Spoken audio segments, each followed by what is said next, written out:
Riley, what the hell's going on? Hi. Hey. Hey. Thank you for making the long trek across Hollywood. Oh, it's all good. I live pretty close by. It was very convenient.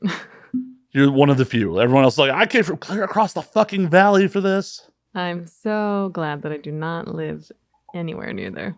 Same. Ugh. It's rough up there. And not in a good way. No. I like rough. Yeah. Not like that. Wouldn't want to move to LA to live in the suburbs. No. I mean, I wouldn't call it the suburbs. I mean, I live in a neighborhood. Yeah, but you're on this side of the hill. Like, yes. Nothing on this side of the hill is the suburbs. No, that's true. Even Santa Monica, Beverly Hills, WeHo, which are technically not part of LA, don't have suburban feel. No, it doesn't. As soon as the houses all start looking the same, I get really creeped out.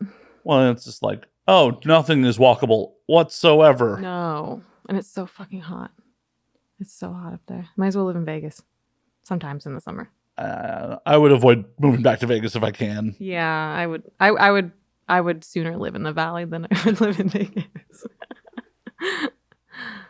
Vegas has some positives, but not many. I really like Vegas. I don't want to live there. I could live there in not the summer. As long as I don't have to live there in the summer, I think I'd be okay. In the summer, all you do is you just go from your house to your car to wherever you're going in air conditioning. You don't go outdoors. I know, but that's not fun. And your AC bill? Yeah. I don't even have AC in my house. Really? I don't have any kind of vents in my house. Oh, you're like in an old school LA place. Yeah, it's like a 1922. Mm-hmm. That single pane windows, walls not insulated. It gets really cold and really hot. Yeah, that doesn't sound like much fun either. But it's so cute, and there's a yard. Okay. My dogs like it. Your dogs are it's all about them. Like, I will suffer for my animals. Yeah. For your hairy children. Yeah. So what have you been doing with yourself? I'm basically just on OnlyFans. Why? Well, I mean, I guess it's kind of a long story, but... Well, thankfully, we have some time. I started porn in January 2016. And then through 2016, through, I guess, 2020, basically, I gained like a shit ton of weight. And companies don't really like that, especially when they're used to you being a certain way. There's obviously a market for like all sorts, but when they've already been marketing you a certain way, they don't like that to change. So that was rough. So then I just ended up shooting for myself, shooting lots of content trade. And then COVID, and then I was not shooting with anyone. So I was only doing solo on OnlyFans. And I make more money. That's the goal. This is a business. I mean, I'm not making anywhere near what I would like to make. I'm not one of those girls making like the stupid, amounts every month, but it's consistent. I'm not like terrified that I'm not going to get booked at all this month. I haven't had my electricity shut off in a few years, so that's great. I've been led to believe losing electricity makes it really hard to shoot content. Yeah, I mean, candlelight's cool. So your batteries run out on your camera. Yeah, like I had my water shut off too at one point. And I was like flushing my toilets with my rain barrels. That was rough. That was late 2018. That was rough. Oof. Yeah, 2018 was not a good year. But now it's all cool. Nice. I'm divorced now, which is fine. Is it even good? Yeah. I mean, I was the instigator, so. The actual divorce was very easy. Like, there was no fighting or anything, and there's literally zero assets. We're going to fight over this rain bucket. Yeah. Like, there's not anything to fight over. But, yeah, it's good. And I got my dogs. I'm just chilling in my house in LA. Yeah. OnlyFans. OnlyFans has been such a weird situation, what it's done to the industry, because it's like, it allows you to be completely in control of your career, but it's not like now you're tied to this platform that doesn't have everyone's best interest at heart. No, yeah. It's a little scary It's a little scary to think that they could just like rip it out from underneath you. But I mean, I kind of like I have like a loyal fans, but it's not anywhere near like what's going on my OnlyFans. It's a little scary. But I mean, if shit happens, I guess I could just hop back on set if need be. Like Sure. It's kind of always there. It's kind of comforting to know that it's for at least the time being there if I want it. So no desire to get back on set in the meantime, though? Not really. I am in a relationship. So that's been all of COVID. So it worked really well because I was not working with any people. And then it was like I didn't want to work with people because I didn't want to get sick and then get like it was just, it was a whole like weird thing.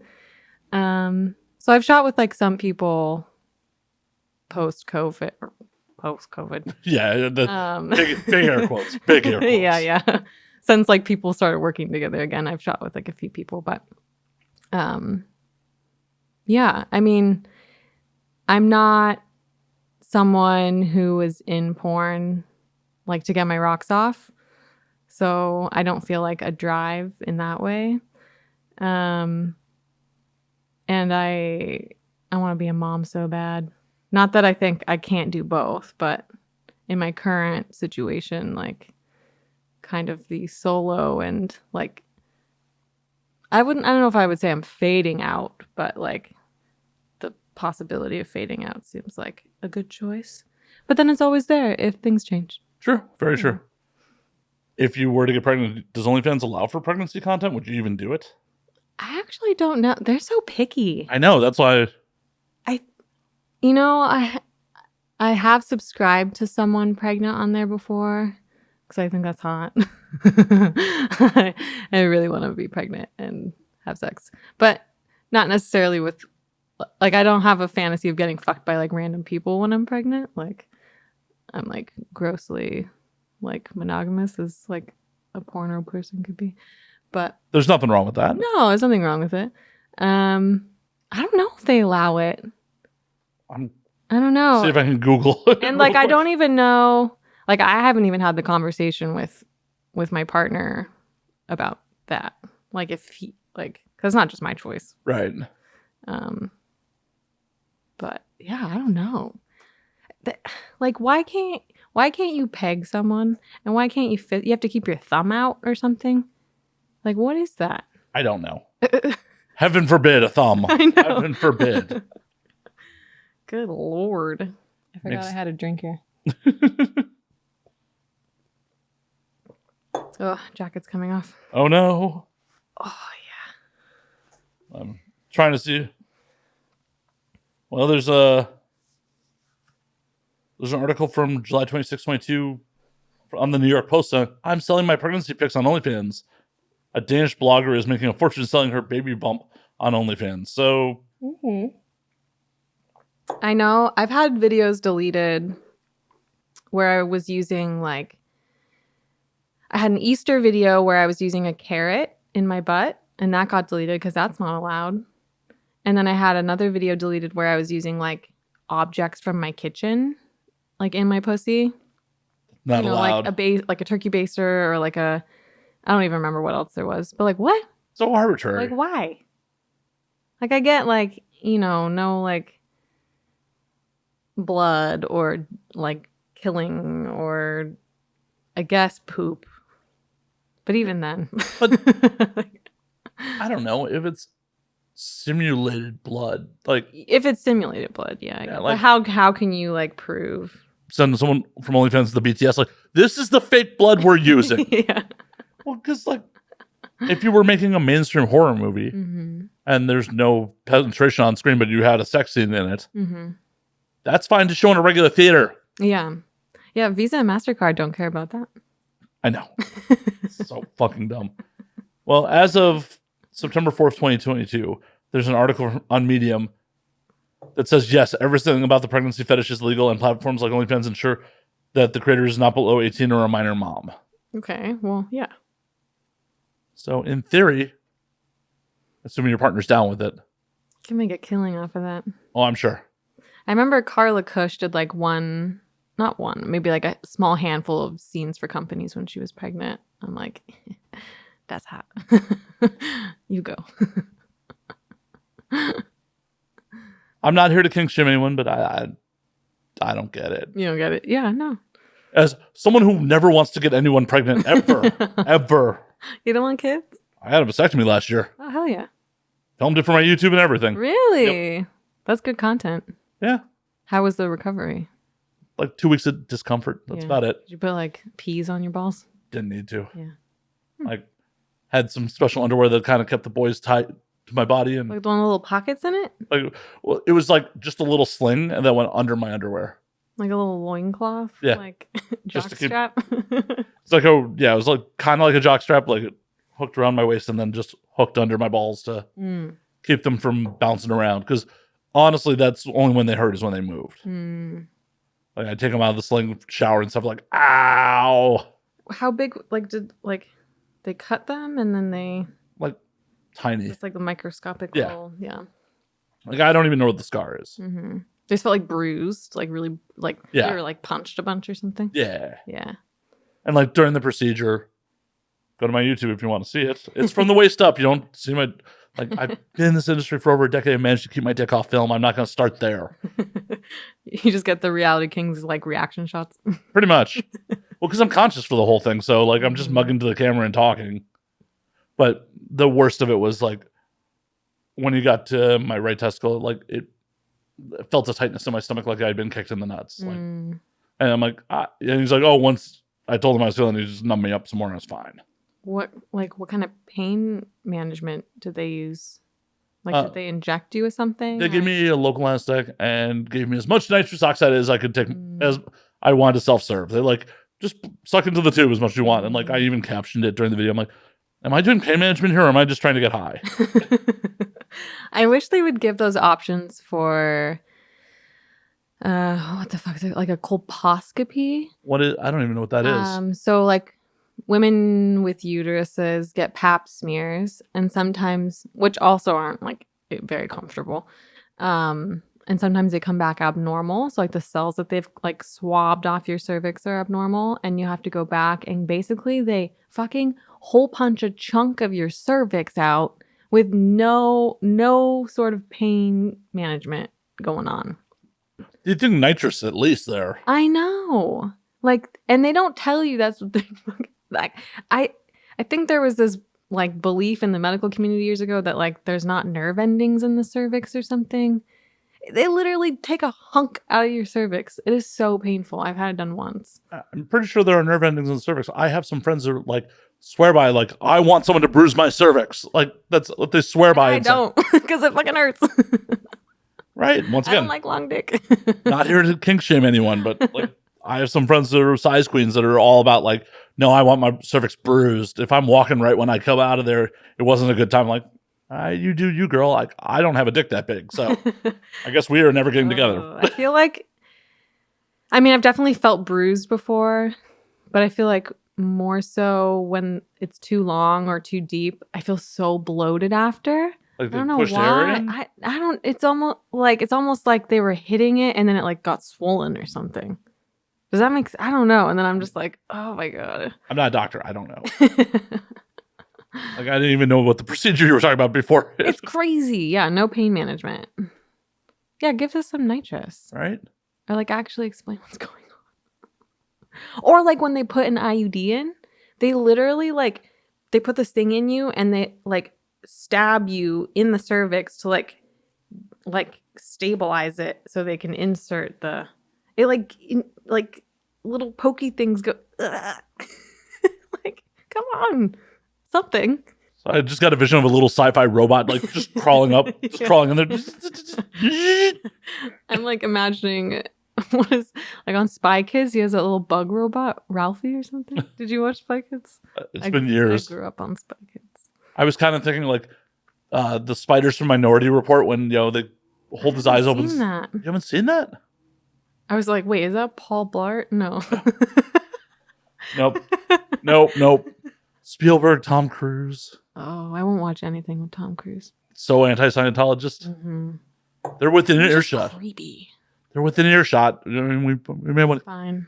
You say that I have to live here.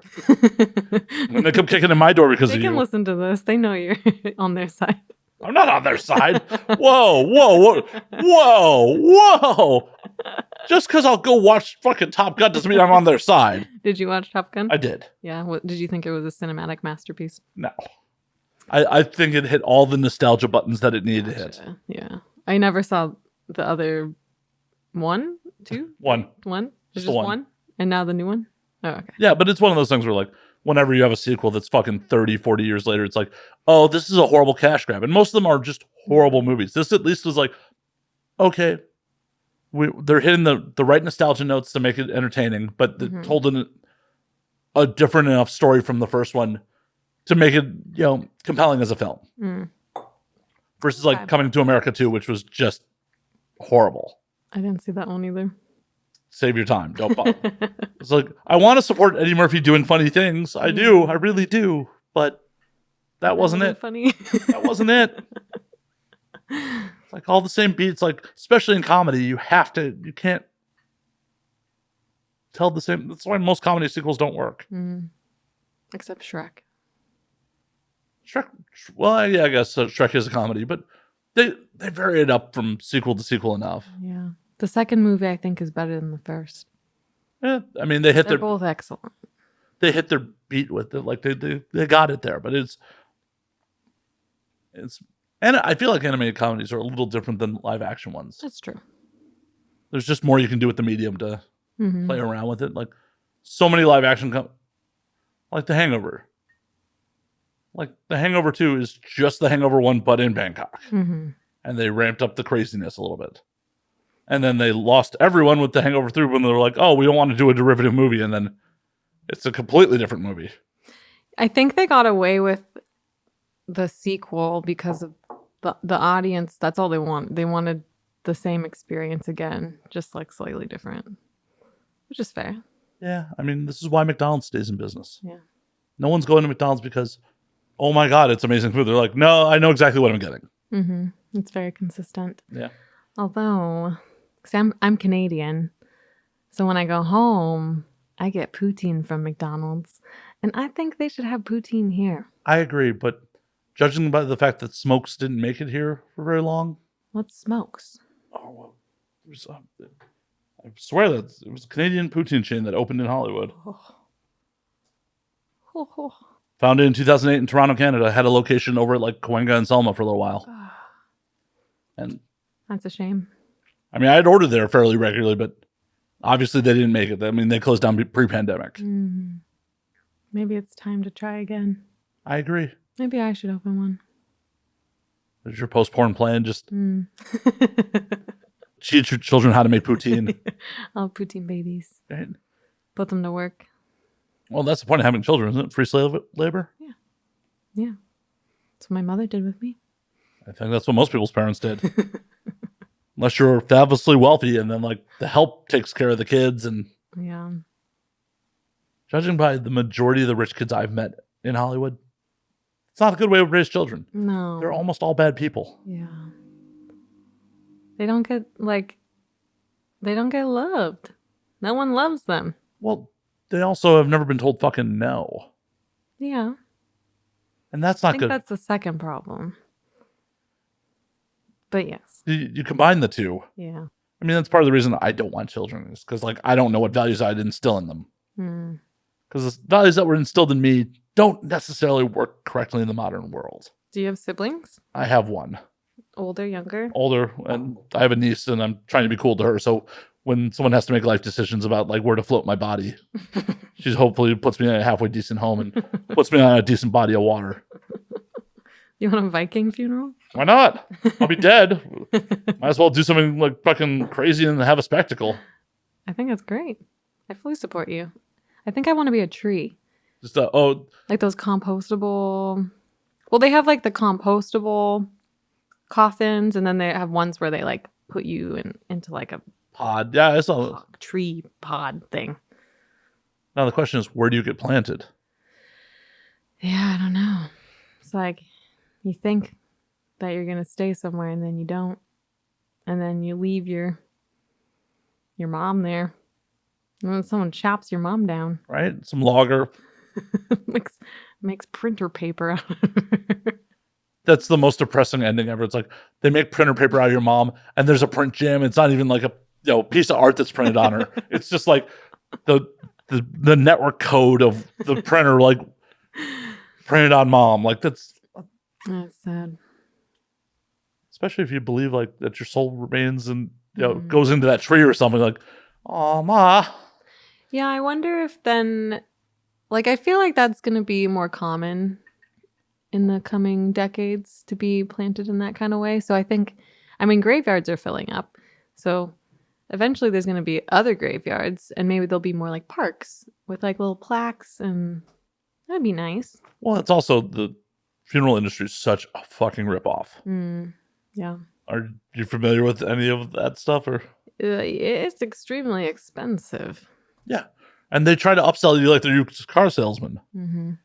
Why do I give a fuck if grandma's casket is lined with satin or some shit? Let's get you the best baby coffin on the market.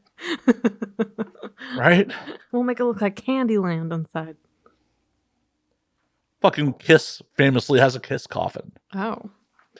Why? I mean, I guess if you can afford it, why not? But why make Kiss Richard? I feel bad for people who are trying to like fulfill their loved ones like dying wishes. And it's like, this shit's expensive. Like, why are you wishing for this? like I would rather get cremated than like have you buy a fucking coffin. Put me in like a wooden box in the ground. Or like, why are you putting me inside this monstrosity? Because that's, I guess how you show that you had wealth and I don't know. I'm going to turn to soup inside there. What a waste. At least let me like fertilize the earth. Right? And like if I was going to go with something gaudy, like, just over the top, I'd want a mausoleum, not a cool coffin. Mm-hmm. Like at least a mausoleum. Something you can haunt. Right? And goth kids can take pictures in front of, maybe have sex in. I don't know. Yeah, absolutely. I had sex in a graveyard once. It was bad. Bad sex. Why was it bad? He was just terrible. Oh, it's your partner's fault. Yeah, it was really bad. It was a one-time. Well, yeah, you generally don't go for repeat business on good sex. I mean, on bad sex. Like, if it's not good, why would you go back for more? This is horrible. Let's do it again. No. Of course, Hollywood Forever has a memorial tree program. Newly planted memorial trees that accommodate the placement of 2 sets of cremated remains from $13,750. But how much is a coffin? Oh, meh. How much is just like a regular burial site there? Oh, at Hollywood Forever? Shit. Like for an extra $5,000, we'll continuously spray peacock hormones on your grave so they hang out by your grave. We're going to Hollywood Forever's website. They're not giving prices on their website. Is there a coupon? Go to the bottom of the page. Groupon for limited time offer, February 2023. This is the pop-up. Free cremation. Save over $2,975. That's such a weird price. Right? Oh, that's only when you buy a cremation niche or a tree memorial. At starting prices of $5,000, they'll throw the cremation in for free. Oh, cool. How generous of them. That's very generous. Like rip off. Yeah, but what are you going to do with the dead? Yeah. Yeah, and people used to bury their family on their own property, but properties don't stay in families anymore. LA kind of frowns on it when you bury people in the backyard. Gotta get a permit first. I mean, this can't be accurate. Single plot space to bury a single person between $500 and $10,000. Like, where's the $500 spot? Like, way in the back? Up against the fence. Right? Like a dog poo area. Like in the dog. It's like the dog poop zone. So wait a minute. Oh, endowment covers ongoing cemetery upkeep and maintenance. That feels like a scam. Spray your headstone off? From all the graffiti, probably all the urine that's going to be on mine. People are going to pee on my grave. Do you like that or do you not like that? Are we happy about that? I'm not so happy about that. Okay. So you don't like urine? I mean, I like it when it leaves me. Oh, okay. Not necessarily into golden showers. Okay. Plus, I'd be dead even if I was into it. Like, that's like afterlife torture. Like, I can't feel it. It's so cold here. I can't feel it. Well, if you don't use a coffin, you'd feel it. I mean, that'd have to be a pretty mighty stream to earth. I mean, I'm pretty sure by the time it gets through 6 feet of earth, it's pretty cold. And does anyone who's into water sports like cold pee? I'm sure there's somebody, but I'm sure, but generally no. On average, they're there for the hot shower. Yeah, I mean, like I'd rather it be cold if I'm drinking it. So I don't like hot drinks. So what is your technique for cold pee? Like you just? Well, I've never done it. I've never had cold pee. I've only had hot pee in my mouth. Oh. And only one person's pee. Well, why have you not gone back to them and been like, okay, we need to refrigerate this? Because then it's not fresh? I don't know. Like, would it get better or worse, like, sitting there? I don't know. Like cold brew? It ferments a little bit. I mean, it depends on what notes you're looking for in your urine. Mm-hmm. I kind of like it when it kind of tastes like ramen. Like salty, like chicken ramen broth. But again, I'd rather have it cold. Maybe like a watermelon gazpacho. You gotta make sure, there's a lot of experimentation that has to go into this. Like, I feel like you gotta play with their diet a little bit. Like, yeah, maybe it's like, okay, we'll try it with some watermelon and some pineapple. Or you could almost do it like a sangria and like put it in a pitcher and then add fruit to it. That's not a bad idea. Can't do that on OnlyFans. OnlyFans will definitely not let that one. Oh no! Again, if you just are drinking a yellow drink and out of a cup, how would they know? Yeah, they'll just they'll just take it down. But how would they know? Are you not allowed to drink anything on camera? I don't know. I guess if you were just like I mean, but the whole point is that you're saying that's what you're doing. So if you you say on other anything. Well, you say it on other social media. I do have pee stuff on Loyal Fans. So go there. Go there. This experiment drinking pee on OnlyFans or Loyal Fans. Ugh, too many words. Loyal only. A site with fans. Mm-hmm. On Instagram, I usually say like only hams or like only flans. I'm so terrified of. I had my account deleted for the first time in October. I really thought I was never going to get deleted. Because I had that account since 2016, and that's pretty good. That's amazing. I know. And the shit I was posting in like 2016, emojis covering me like sucking a dick. Like, well, you can't see anything. Right. That's just an ice cream cone. That's just a banana. But yeah, I finally got deleted in October. And did they give you any reason?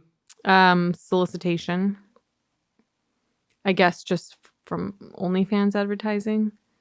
But even then, like, you don't know what's on. Like, it's behind a paywall. I don't say, like, come watch me do this XYZ. Right. It could be all stand-up. It could be like fucking like gym workout. Like, I mean, it could be completely non-sexual because in the grand scheme of things, OnlyFans was launched as like a Patreon competitor. Yeah. So you could have an OnlyFans that has nothing to do with sex work. Yeah. Like, hey, my podcast is on OnlyFans. Like, and they're going to demonetize you for solicitation. Like, it's such bullshit. Yeah. I was with my dad when it happened. I was home visiting him and we were in the Jeep and we were driving out to nature to go grouse hunting with his dog, and I was like switching between my Instagram accounts, like getting some work done while we were driving, and then I switched over to the Riley Nixon, which was my old account. I'm like, what the fuck? He's like, what's going on? Like, I deleted my work Instagram. he like knows what I do, but like we don't like talk about it kind of Like- thing. And he's like, oh my God, I'm so sorry. I'm like, I had 162,000 followers, Dad. Which is not like a lot for like, anyways. It's a For lot him, it's, you know, he's like, holy shit. But for the greater majority of the world. That's a lot of fucking people. yes. But for like porn girls who started in 2016, like it's not that much, but it's whatever. It's all relative. It was just annoying. Like that's how I advertise. Like that's how I'm making my money. If you lost 200 people, it still It sucks. sucks. Yeah. So I had a backup account. So I'm on my backup account now, which is like 30,000 now. I don't know what it was at when I switched over, but But still, huh? it sucks. It's nothing. It sucks, but it's also nothing to scoff at. You know. Yeah. But yeah, Dad's sweet. He's like, what was the reason they gave you? I'm like, they didn't give me a reason.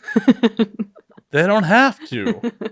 I mean, I didn't want to say solicitation, but They don't have to give you a reason. They're just like, I know. we arbitrarily decided that you don't belong on our platform anymore. Yeah. They definitely throttle everything that I do.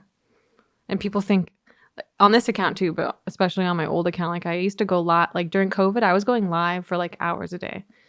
And I saw it really helping like OnlyFans conversion, which was cool. And like, you know, everyone was kind of like lonely and just like wanting to hang out with someone.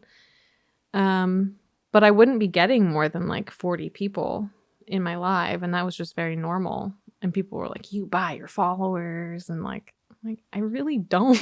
Like that's just, it They're does not not push it out to people. Right. They're not getting the notifications. No. Yeah. They like block it from, yeah. Speaking of which, I popped into the live you were doing earlier today and people were just weird. Yeah. What did you see? Oh, just a dude asking about your tits and like just it was just weird. Yeah. Yeah. Like I don't expect you to like talk negative about your fans, but it's just like dudes be better. Like there's a live person on the other end of this. Yeah. I definitely I do expect more from people who don't live in countries with like super suppressed sexual culture. It's like it doesn't excuse the behavior of men from like countries like that, but I can like understand like why they're like going so crazy when they see any sort of sensual content. But that wasn't even sensual. You were just kind of hanging out. No, I know. So it doesn't excuse it, but it's like I can like understand it more. But when it's like a dude from America, I'm like, calm the fuck down. Like, Bro, the hub isn't blocked here. Like, I if you got to get the poison out that bad, go take care of yourself. I know. And it's just like one of those things where like part of me wanted to pipe up and be like, dude, really? And then I'm just like, I am not interjecting myself into this. Don't worry, it's fine. Well, I know it is. That's why I didn't say shit. Like, one, you didn't really look bothered. Two, it was just like, I'm not looking to just white knight for like come across like dudes be like, oh, who's this white knight motherfucker? Like, no, just it's kind of like there's a live person here. Like, yeah. I'm gonna switch over to Twitch soon. I got my birthday was today Wednesday.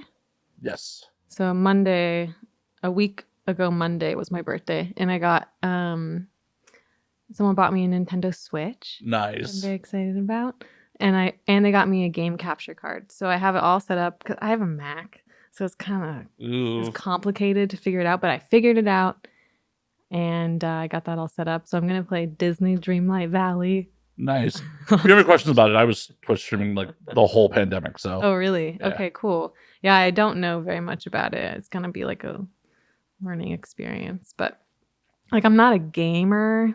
I grew up with like a DS, so I was playing like Guitar Hero on the DS. Like it slid into like the Nintendo 64 slot. I love that shit. It had a little pick that like and Nintendogs and Mario Kart, and then like now the only game I still play is Professor Layton. It's like a mystery puzzle game. There's like 6 of them or something. Nice. It's all just like puzzle. Like I'm not going to be on there playing like fucking Fortnite or something. Like I'm not. I'm very excited about Disney Dreamlight Valley. I think it's going to be fun. Oh yeah. I mean, as long as you're interacting with your fans, they probably won't care. Yeah. And I think it's gonna be a little. I'm not gonna feel as like nervous about like not even so much what I'm saying, but like what other people are commenting. Like I feel like there's a little bit more leeway on Twitch slightly than with Instagram. Oh yeah, I mean, what other people are saying, and you can always set up auto moderation where like if people use words that you have blacklisted, you'll just block the. Okay. Yeah, you can set up bots to just like these are the blacklisted words, and if someone says it's auto mod, will just won't even let them post it. Okay. Cool. Okay. Yeah, it's a lot more. Yeah. Yeah, they've been doing it a minute, and like I know some other performers have definitely like found some success just like hanging out on Twitch and just watching YouTube stuff with their audience. That's what I was initially wanting to do because I don't I don't have gaming systems. Like I don't like like I was just gonna do what I'm doing on Instagram because before they got badges, I'm like, why am I sitting on here for free? I mean, yeah, I'm like telling people to go to OnlyFans. But that's a risky proposition. It is, yeah. It may be a risky proposition on Twitch as well. Yeah, and on there, like I am not going to be focusing on that at all, because people can like subscribe and like I can make money in other ways. And I just made new merch, which I'm very excited about. Hell yeah! What's the new merch? I have like hoodies and shirts and some cool shoes that I made. Shoes? Yeah, like slides. Nice. But everything's at shopthenix.com. But everything's at Riley-Nixon.com. Oh yeah. But yeah, I'm excited. I haven't even like started Disney Dreamlight Valley because I want to like build my character like while people watch. Hell yeah. Hell yeah. Yeah. So technically, according to this very cursory Google search, it is against the TOS to promote your OnlyFans. Technically, it's a violation to promote your Patreon on there. Like, it's technically a violation of TOS to promote any other services on their platform. Like you can't even technically promote your YouTube. But I've been promoting my YouTube on there forever. Yeah. And I'll be careful. Well, Twitch unfortunately is shit for discovery. As someone who was doing it very regularly for most of the pandemic, is shit for discovery. It's like, oh well, if you just happen to get lucky to be towards the top, people may find you. Like, yeah, YouTube is so much better for discoverability. But then on the flip side, it's like YouTube is so much worse for censorship. I was really excited about YouTube in like 2019. It's like I love editing videos. I was very into YouTube in like middle school, like 2006, 2007. Like I was watching like Brookers and like just like weird shit. And I was making weird shit and I just loved it. And then I started getting back into it in 2019. Not weird shit, really. Why not? Well, I mean, I did this like weird like ASMR video with my dogs and like my cat and like food and sardines and stuff. But so that stuff's still up there. But I took so much time. Like I care so much about the editing process and everything. And like, I'm not making any money off of this. And it's just hard to like, it's like, yeah, I can get like, what is it? Like you need 1,000 followers, but then you need 4,000 hours of your videos watched to even be considered for monetization. Like, I don't get those kind of numbers. As someone who, with this podcast, took fucking like 5 years to get into the partner program, I know the pain. I also wildly neglected my YouTube channel for most of that. It's wild. It's like, oh, now that I actually feed the algorithm, YouTube and I are kind of cool. Yeah. I did start a podcast. I only have 3 episodes out. And I think my plan is when I start having other people on the podcast, I will be like, videotaping is not even like a word anymore because we're not like taping, but recording or video recording. And that will go on my YouTube channel. But I don't want to be like making like content for YouTube. It's just like, oh yeah, it's a lot. Yeah. It's a fucking lot. I'll just throw that on there and then maybe like random Twitch stuff that's already recorded. Yeah, like what I did with a lot of my Twitch stuff, I have a separate gaming channel which has been wildly neglected in the last year. Whoops. What I was doing is like just taking the VODs and then slapping like an intro on them and throwing them up on YouTube. And like some of them got decent traction. Shorts got some decent traction. nothing like posting mediocre gameplay and just having people come for you in the comments. It's like, thank you for driving my engagement. I know. Like, keep talking shit, please. Right? I know my game. I'm a 40-something-year-old dude. Like, I am not trying to compete professionally at this. If you were gonna come at me like I am, cool. What kind of games do you play? I play all sorts of shit. I was playing Apex Legends a lot. I was also with my Twitch community still.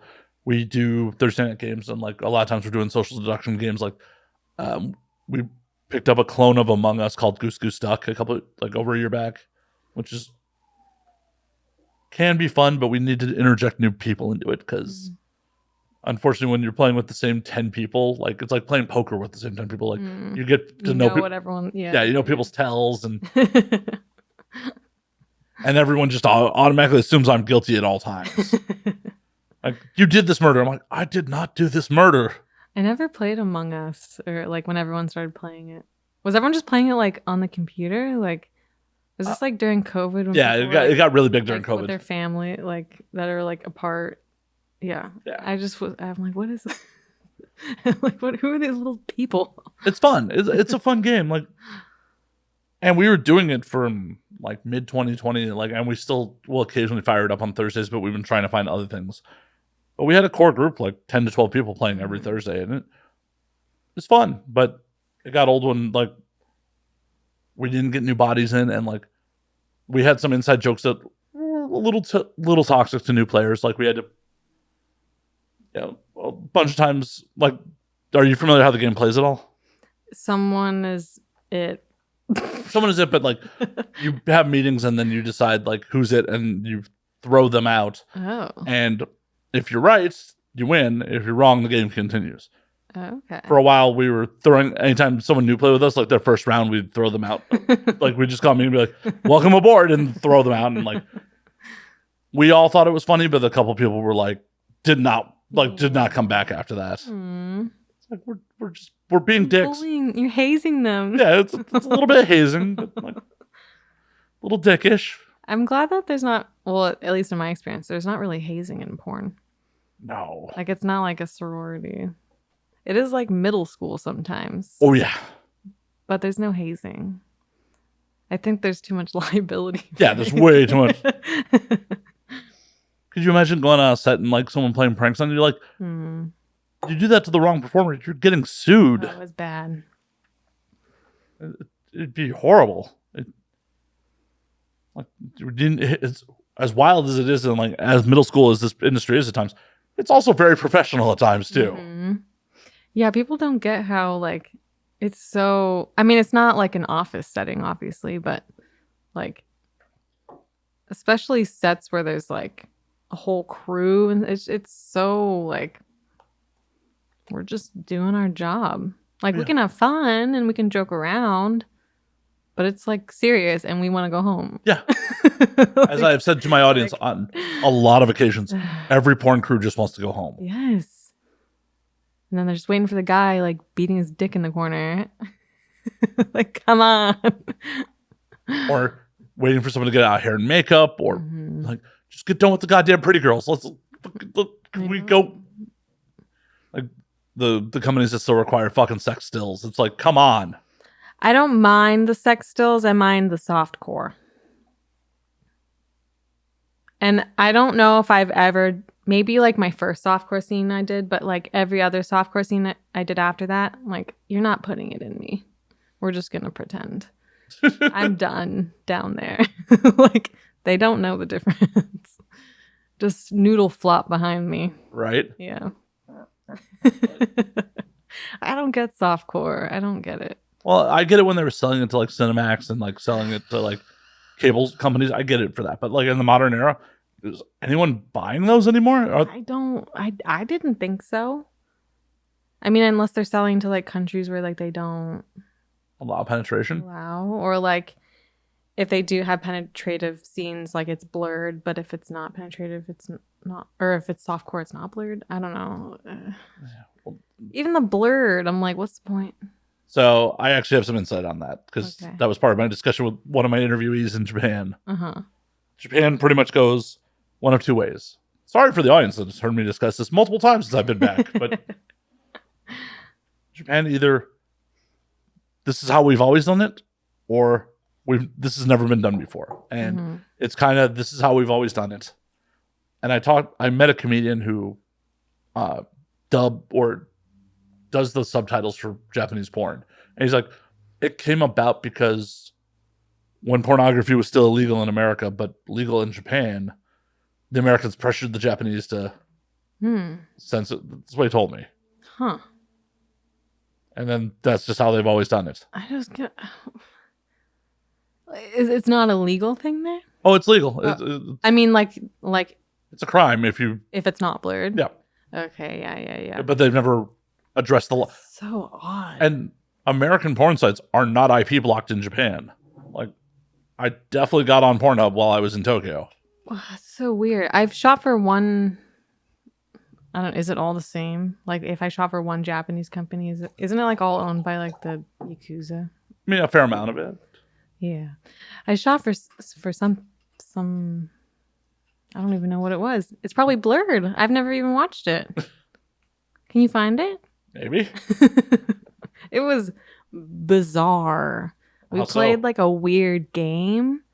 Like we played like rock, paper, scissors, me and this Japanese man. And some other game. And like if I lost, like I had to have sex with him. And then I lost and I had to be really upset and like I don't want to have sex with him. And then he like pulls out he's like, you signed a contract and you have to pay $1 million unless you have sex with me. And then I had to be like sad while he was having sex with me. It was really weird. Really, really weird. They were working with Marika. So she was like the one who booked me and she was there. And it was at the house that has like that round sauna outside in the back. Okay. It was very weird. I'm not going to play your porn in the middle of the podcast. Like, that's demonetization for sure.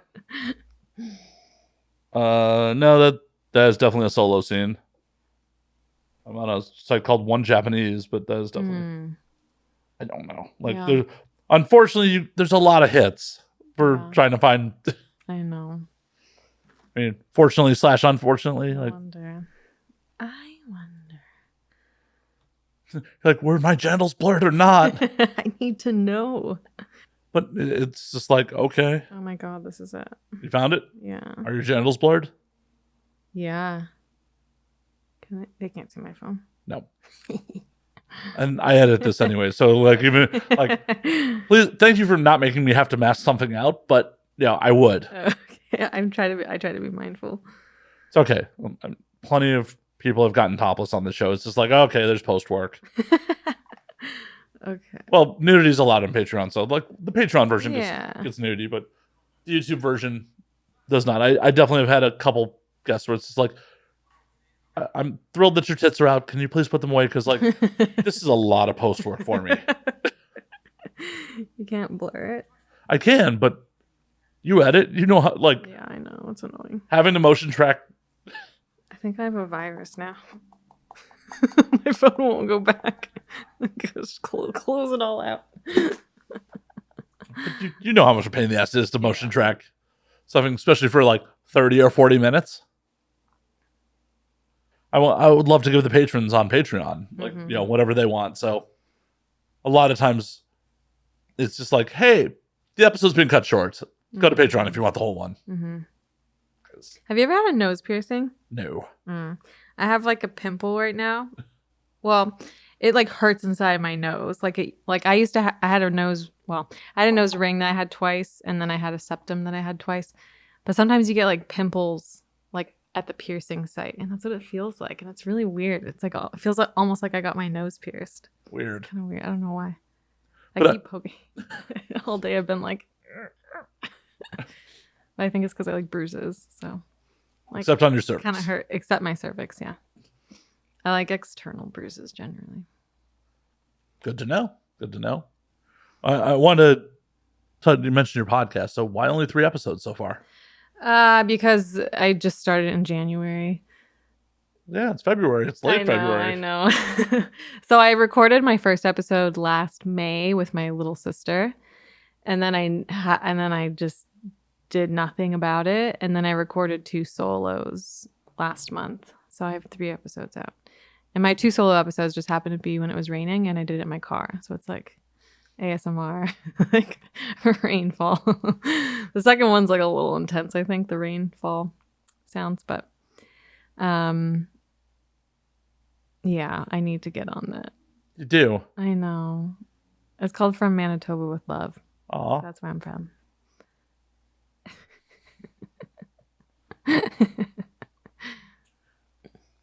Because, not to tell you how to handle your podcasting business, but consistency is key. Yeah. I know, Dad. I know.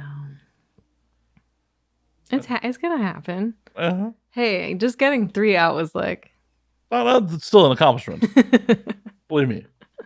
As someone who produces for other people's podcasts, Yeah. the amount of people who are like, oh yeah, I want to start a podcast, and then fucking just don't. Mm-hmm. Like, making one is a huge step in the right direction. So is your method of like getting people just like Instagram? Like if you don't like really, if you're not like close with them? I have publicists that reach out to me on Instagram, Twitter, friends of friends. Like if I see someone who's like, a friend hanging out with someone who might be interested in me, like, hey, tell them I'd love to have them on the show. Mm-hmm. I love podcast. I'll go on there's never been a podcast that I was asked to do that I didn't do. Not that I get asked like that often, but like there have been like some people like, can you do a video for my YouTube channel? Like, you have like 1 follower and it's your mom. Maybe for like $500. Because at this point it's just like a Skype date. Right. It's like, and you gotta be careful with that shit, because I'm someone who doesn't say no to people's podcasts when they ask me either, because I don't get asked all that often. Mm-hmm. If you want me on your podcast, ask. I will probably show up. I may be trolly, but I'll show up.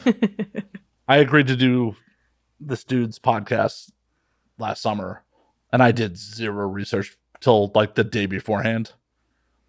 And dude turned out to be like just a weird porn fan.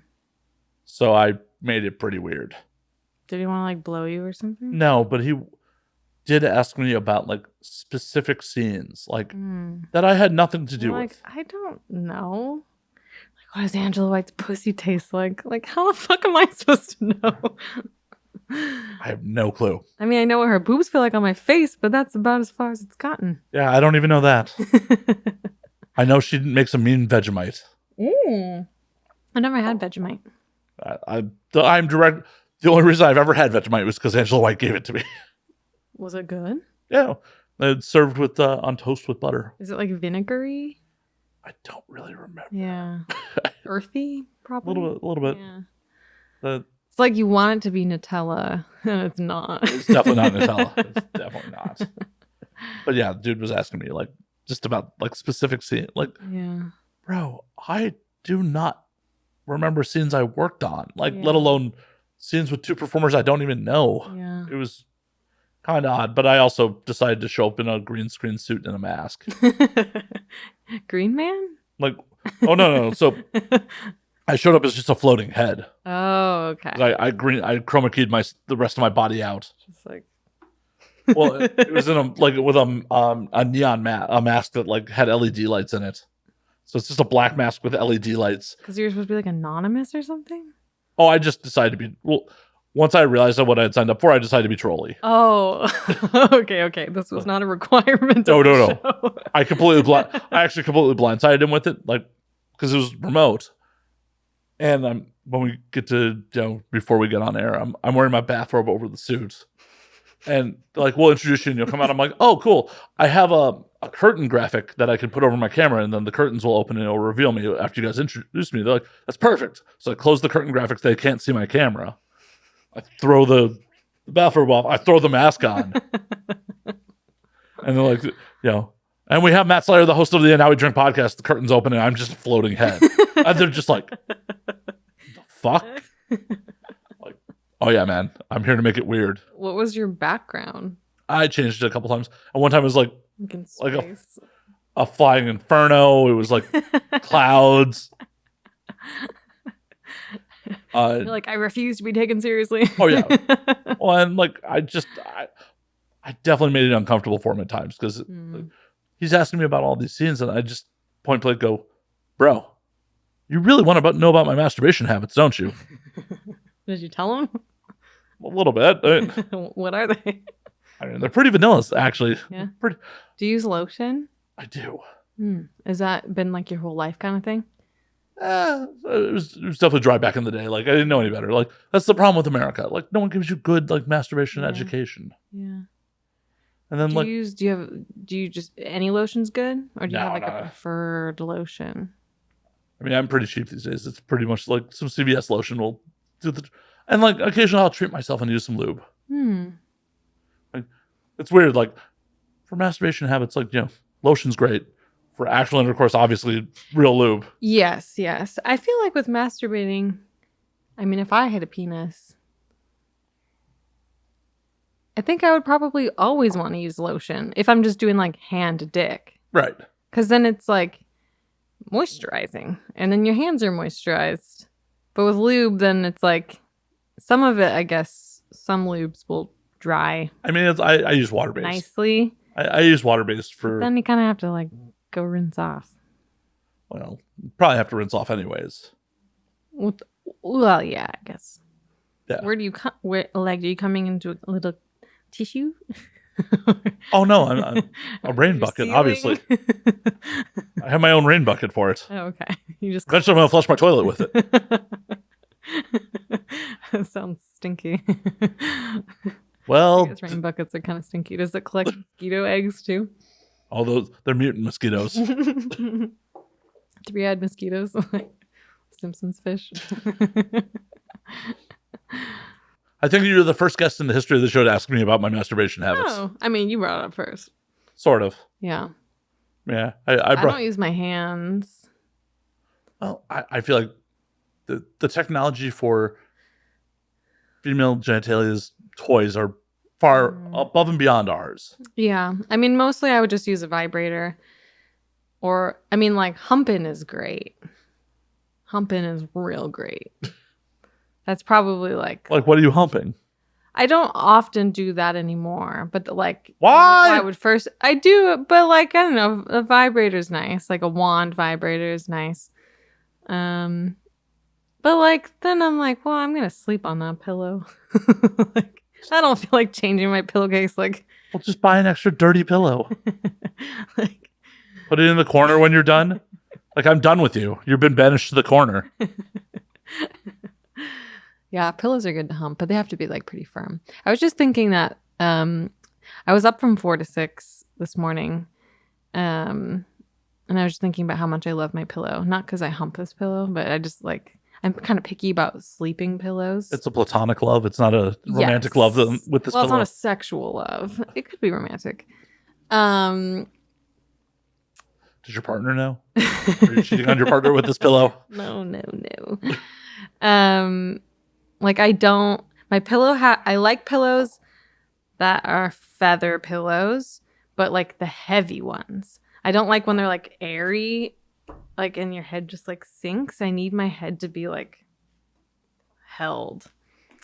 So I don't hump this pillow. I don't want to do that to them. You have friend zoned this pillow. I think that's where they want to be. Have you asked them? I think we're family. Well, according to many Pornhub searches. I think we're too close family. I think on the family tree we're still too close. Where is it acceptable on the family tree? Depends on where you are. For kissing. I'm not... Where does that start? Second cousins? I don't really want to make out with anyone who has like any of the same genetic material as me. Like, I do not either. That's a hard pass. Like, yeah, no. But I don't even know where the legality, like the... Yeah, I don't know what the legality is. I've been binge watching Sister Wives, and that's not incestual. This certain circumstance of polygamy, I know there's. That sounds like so much I've been effort. like very addicted to Sister Wives. Polygamy sounds like so much effort. I don't know how. Well, spoiler alert. He only has one wife left because the other 3 left. But I don't know how he's not. He makes you want to like rip your hair out. He's so annoying. I don't know. He must have good dick. He must. Yeah, but they had to stick around before they got the good dick. Like, it's not like you day one get the dick. No, but they don't. They have fast engagements. Like they have like a courtship, and then an engagement, and then a marriage. Yeah, and that's fast. And then like a couple of his wives, they didn't kiss before, over the altar. And then the newest wife, they kissed before that, and then the wives found out later and were so heartbroken. I would be too. You made me wait to kiss you, and you kissed that hussy before you got married? Mm-mm. But I'm sure you've gone on a couple first dates in your life where you're like, this dude's annoying. Day one, like, no, we're not going any further. I've only been on like, I've never really been on like dates, like first dates. So you have a partner right now. How did this come together if you've never been on a date? I mean, you mail ordered him? No. He mail ordered me. No, I mean, like I never went through a phase where I was like, I met like, you know, you meet online and then you like I was on Tinder for a very short amount of time before porn. And there was one like date that came of that. 2 dates that came of that. So I've really only had like 2 like we're meeting the first time and this is like a date and like we're like. So how'd you meet your current partner? It's free. We met years ago at an industry event at One Oak years ago. And then we re-met years later through a friend. Yeah. But you guys still went out on a first date, right? Kind of, but it was more just like hanging. I don't know, like I guess. I don't know. I guess to me, like a first date is like we're meeting the first time and like we're getting to know each other over dinner and then like we probably have sex. So like the one guy, the 2 dates that I had off Tinder, the first guy I was like, wow, this is amazing. Wow, what a date. What energy. And then he didn't want to have sex with me. What? Wait, you don't have sex like the first day you meet someone? Like it was just very foreign to me. Did you guys not go out again? I think we hung out one more time. Did you get the goods that time? No, we never had sex. And then this is when I was living in a van. And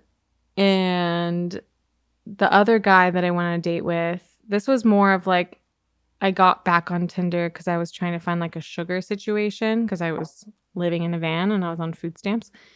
And he was like probably like 45 or so. I was 20 or 21. And I just started porn, I think, like first month or something. And he is divorced, ex-alcoholic with 2 young kids. And he's like, I want to save you. Like, I want to take, and I'm like, oh my God, this is not, no.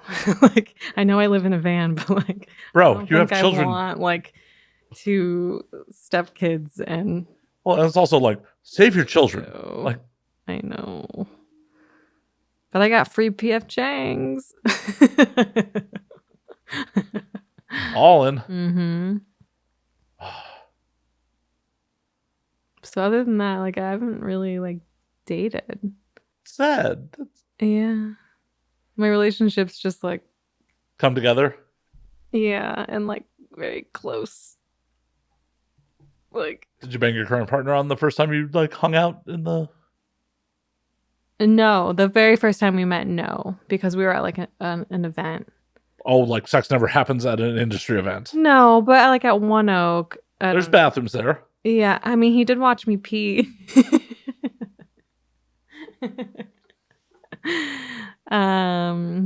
He watched me pee. I knew it was true love. Yeah. But then when we re-met, I didn't know that we were re-meeting until like 2 months later after talking every single day. And like, I've fallen in love with him. And he's like, we've met before. I've seen you pee. I was like, oh my God. So how long did it take him to acknowledge that he had seen you pee? Well, it was the same conversation. But that's like 2 months in. We were like into that kind of stuff. Like, because I remembered this, like, I remember that happening with this person, but I didn't remember that it was him. But it's still hilarious. Like 2 months in, by the way. I know. I think he was kind of embarrassed. Why? He wasn't the one peeing. No, just because, like, yeah. You made an impression. He obviously remembered you. Yeah. You're the one who should be embarrassed. Yeah. We just like connected because we're both Canadian and it was like a whole thing. But yeah. Pee. It took, by the way, when you were talking about living in a van down the river, it took every ounce of my power. Down by the river. Be like, oh my God, you're what the Republicans talk about. A foreigner who comes in and takes our food stamps. I moved here when I was 10 years old. It was not my choice to move here. Would you prefer to go back to Canada? Well, my whole family's there. But yeah, I moved here when I was 10. And then when I was 18, my mom and so I graduated high school. My sister graduated middle school and they moved back to Canada. Just left you here? Well, I had a choice of going back, but I had a boyfriend and we've already been together 2 years. And I'm like, I'm not just going to leave. Like, I thought I was going to marry this person. I mean, you could have brought him to Canada with you and got him healthcare. That's true. He did come to Canada with me to get an abortion. Free abortion. And that's when I got the IUD. So I don't know the painful experience of getting an IUD because I was already whacked out on. Yeah, on whatever they give you. But yeah, I was on food stamps, but like I needed them. Well, obviously, no one's on food stamps just cause. Yeah, no, of course not. Yeah, and like it's so what someone wants to buy a steak. If they want to spend all their food stamp money, they can spend it whatever they want. Right. Doesn't matter. It's so rude. I know. They're so rude. Like, no, you can only eat like processed meats. Yeah. But now people are saying like they can only buy healthy foods. Like, you better up that money. They want. Well, you better up that money if you only want them to eat healthy, because eating healthy ain't cheap. Ramen's so cheap. Top ramen, Mr. Right? Noodle. Especially when it's been recycled into urine. So it was like 25 cents to start with the packet. What's the value of it once it becomes urine? Like, well, it depends whose urine it is, I guess. If it's his. No offense, hun, but doesn't quite have the same market value. Yeah, I don't know the shelf life either. I don't know. It's kind of dangerous. Oh, I mean, you have to do some experiments. I mean, the sodium levels. Maybe it could be dehydrated into a ramen seasoning packet. That sounds like some science that's beyond my. Right? Possibly. It's shelf stable. You could dehydrate pee. See, when I was living in a van, I had a pee bowl. Because I was living in San Diego and I was in Encinitas most of the time. And you can't really just like I love an outdoor pee. You can't really just pee outside on the streets of Encinitas. I mean, you can. You just may have to run. Yes, but like I'm trying to stay parked at night and sleep. So, I'm trying to be good. So I had a pee bowl. It would form a crust. Class that up. That was a chamber pot. So, yeah, it was. It was a Pyrex chamber pot. But knowing that it would get a little crusty ring, that could be crumbled into a seasoning packet that people could eat. I bet you could make a killing selling them. Like there's those girls. There's this girl who like bakes her poop into like baked goods and sells them online. Well. Yeah. Not here to I judge, don't but want to do that. no. But I feel like that's possibly a crime. I'm sure it is. I'm sure my ramen idea is also a crime. It's biohazard, right? Is pee a biohazard? Potentially. I mean, if you're to believe the movie Dodgeball, it's sterile. Yeah. I'm not sure I should take science facts from Yeah. Dodgeball. Is it only like sterile for yourself? That doesn't make any sense. I don't know. I mean, we could Google this and actually find out if that was just a line in a movie or if that's really a thing. I mean, we have the wealth of human knowledge in front of us. I mean, wow. I typed is urine and is urine sterile is the first thing that came I think up. it's like sterile until it hits the air, right? No. The first thing that pops up, the bottom line, despite the rumors, urine is not sterile. It's not a sterile substance. It naturally contains bacteria. It naturally contains bacteria that renders it a non-sterile substance. I mean, that makes sense. But it's not like, I mean, unless you have like some sort of infection. It's not like dangerous. Like you're not going to get sick. Potentially. I mean, you're introducing new bacteria into your body. Yeah. So depending on how your body reacts to it. Because for fuck's sake, there are people that peanuts kill them. So who knows what foreign bacteria coming out of... Hell, there's stories... I mean, this is potentially anecdotal, but there's stories of people like who eat fucking peanuts and then have sex with their partner who has a peanut allergy and cause an allergic reaction from their load. So... That's scary. Yeah. So far, I don't think I have any allergies. I mean, that would just be horrible, though. Like, you finish in somebody and all of a sudden their crotch is burning because you fucking had pad thai earlier. That's so scary. Or and what if, like, the dick was so good? Yeah, but at that point, you're like, well, we got to figure out why that happened. And what if they just, like, love peanuts so much? You just can't be together. I don't know. I mean, I feel like that's an easy thing to give up. Yeah, exactly. Like, peanuts are pussy. Peanuts are pussy. I could give up peanuts forever and ever. Like, I don't even really like peanut butter. I don't think there's any food I would be like, nah, great sex is gonna, I'm gonna give up great sex for this food. It's true. I love food, but yeah. I mean, I obviously got fat by eating, so like I love food too, but it's still like there was consistent great sex, and it's just like, yo, you got to give up peanuts. Or what if it was like you can't eat anything like just delicious? You have to have like boiled chicken and like vegetable. Like that's different. Well, I mean, I'm obviously not going to go vegan for a partner, so no. I've done that. Sorry. I'm sorry. In the van. Wait. Well, I'm happy you're still with us. Like, someone made you go vegan, you're peeing in a pot and living in a van. Like, that is a recipe for just a tragic end right there. I'm glad you're still with us. Yeah. The vegan part mostly, but... Yeah. It was interesting. So I actually am curious. How did you end up in the van? So I graduated high school, and then so my boyfriend was a year ahead of me. So he had already finished a year at university when I graduated. So then I went to the same school he was at, which was close by. But then my mom had moved away. So then I lived on campus for 1 year. And then I dropped out after that year because I thought it was a waste of money. I wanted to be a midwife.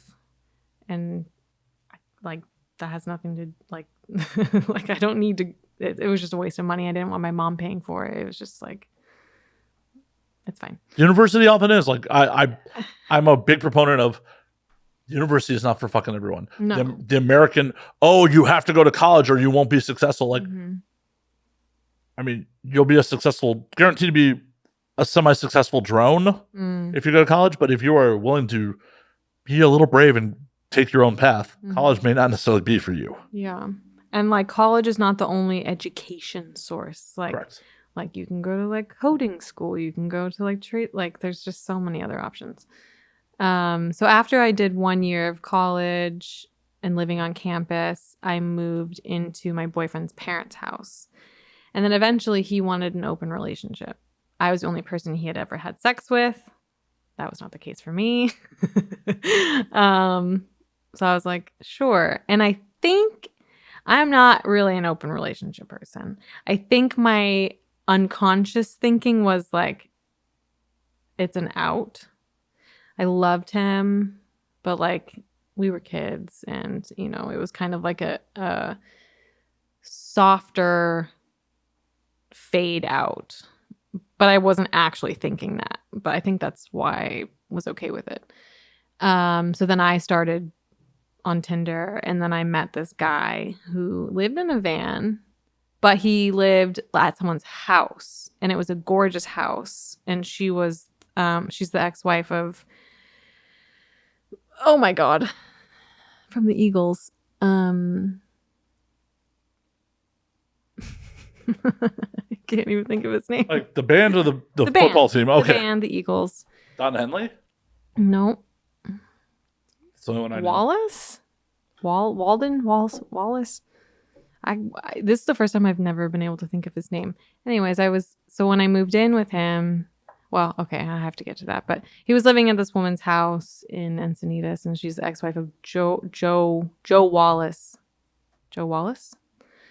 And it was so beautiful, and she was a painter, and like monks would come there to stay, and she had a yurt, and she would teach yoga. It was just great. Joe Walsh? Joe Walsh. Oh yeah, he's just a little famous. Yes, I was living there eventually. But so I was seeing this guy, and I was still with my high school boyfriend, and then his parents find out that we're in an open relationship, but I don't really think that's what they're thinking it is. They're thinking like I'm cheating on their son. So they tell him I'm kicked out of the house. Meanwhile, I've never brought anyone over to the house. There's not like, and this was him. Like he wanted like the, and he's like, well, I'm not going to live here either. So then we lived in the Walmart parking lot for a month. And I was working at Jamba Juice at the time. I was a manager at Jamba Juice. And then eventually it just kind of ended, and I moved in full time into the van. And this was when it was at the house, and it was so cool. And like he was raw till 4 vegan, and like it was just like a nice little zone. And then I got pregnant. My family didn't know. I had broken up with the high school boyfriend, and I still had this trip planned to drive up to Canada with that high school boyfriend. So he drove up with me, and I got my abortion. And then I came back, but when I came back, he was not in the van. The other guy was not in the van at the house. It was at a different house. I got to say, the ex-boyfriend's a trooper for still going on that trip with you. I love him. He's such a sweetheart. I'm not sure, especially at high school age, how I would have reacted to like, oh, I know we were in an open relationship, but like you're having someone else's abortion and you want me 2 years out of high school. But yeah. His brain was still so he was like 20. But yeah. Still at 20. Yeah. Or 21. Yeah. At 21, I definitely was a dickhead. Yeah, he was a sweetheart. Yeah, I was definitely a dickhead. Like, in retrospect, I feel like such an ass about it. But like at the time, a girl I was dating at 21, like we had to go to a funeral, and she wasn't wearing all black, and I kind of freaked out about it. I'm like, I don't feel this. And then, yeah, it was like, I was a dickhead. So the idea of like something, in the grand scheme of things, that wasn't that serious. Something as serious as like, hey, someone I was in love with, I'm going to go to have an abortion that is definitely not mine. Yeah. Is a lot. Yeah. Good on him. I mean, it might be easier that it's not his. Maybe. I don't know. I really appreciate it. Like, because my family didn't know. So it was like nice to have someone with me that like knew what was happening. Oh, for sure. And I'm just saying, like, good on him. Like, yeah, I know he's a great guy. Do you know where he is now? Not really. I mean, still San Diego-ish area. We don't talk. I don't know. I think he's fine. I don't know. Never curious to check in? He doesn't really post much on social media. I think he's just working. I don't know what he does. I don't know. I mean, people drift away. It's fine. Yeah. I'm just always curious when like, oh, hey, we went through kind of some shit together. Yeah. Yeah, I don't know. We just... It happens. Kids. Like, but that's the thing. Like, people aren't necessarily meant to be in your life forever. Yeah. Yeah. Like, that's the problem with social media and everything today is, in our parents' generation, when you separated from someone, they legitimately could be out of your life forever. And yeah. I do find it a little weird when people keep exes in their life. I know there's like certain circumstances where like that happens, but like when it's like all of your exes are still in your life? Like, that's kind of weird. I may be wrong here, but I'm pretty sure I read an article that's a sign of psychosis. To keep them. Yeah. Yeah. Interesting. I'm going to try to Google something that will prove me right. I can't remember where I left off. You guys went up to Canada. Yes. Got the abortion. Came back. The van was at a different house. Nothing like the other house. It was still nice. It was fine. They were sweet. They had a bulldog named Cash. And eventually they moved and we had to move. And then we were on the streets. And that's when shit got like rough. And that's when, things were not fun. How long were you in the van? Almost a year. And that's when I started nude modeling when I was in the van. So I was paying for everything. He was doing nothing. Oh. That was suitcase pimp with a van. Neat. But also like yes, I was supporting him, but he had nothing to do with my work. Like, it's not like he was like, when are you gonna, like, you know, like it didn't have that kind of vibe, but I was still definitely like paying for all his organic bananas, and he'd like have a 10 banana smoothie in the morning, and we have to find somewhere to plug the blender in. This isn't even a nice van with outlets. What the fuck? No, this was a 1970. No, that's not true.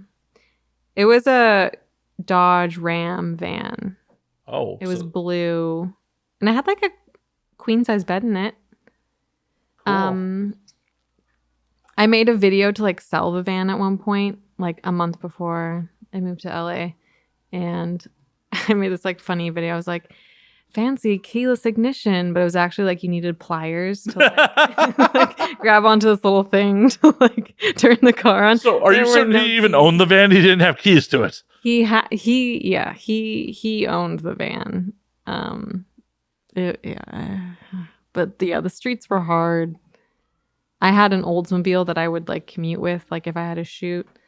But people on Model Mayhem don't like paying very much or at all. I would not do anything for free. Nor should you. No, I couldn't. I mean, that was like the thing that you should do some free shoots to like build your portfolio, but like I could not afford to. But then porn like changed everything. I was scouted on Model Mayhem. You shot for BA a bunch of times, right? For who? Burning Angel? Yeah. I don't know if it was a bunch of times. A couple times at least. And then Joanna directed a Penthouse movie that I was like the main thing in, but yeah. I remember, you from old school BA, so like apparently I'm not as up on like how many people were shot for. I mean, no. Then again, unless I could be forgetting too. Also, unless you are Joanna Angel, everyone who shot for BA only shot for BA like so many times. Yeah, that was the buzz cut days. Yep. Burning Angel was my in too, so yeah. What year did you get in?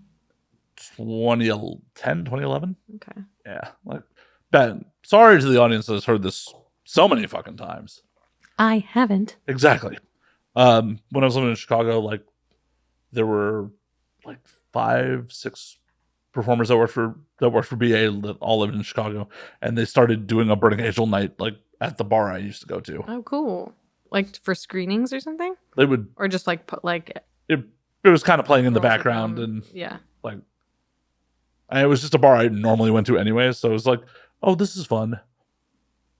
And yeah, I just ended up meeting people and like networking, and started off doing like security for people on like feature gigs and shit like that. Oh, cool. All those performers introduced me to people, and then I did, just kind of snowballed from there. And here we are. Quit a corporate job of 10 years. And what was your corporate job? Kind of corporate. I worked for an armed security company, like doing armored cars, like, bank trucks. Okay, yeah. Spent a number of years on the trucks, actually delivering money, and then I was in management for like the last 4 years I was there. It was miserable.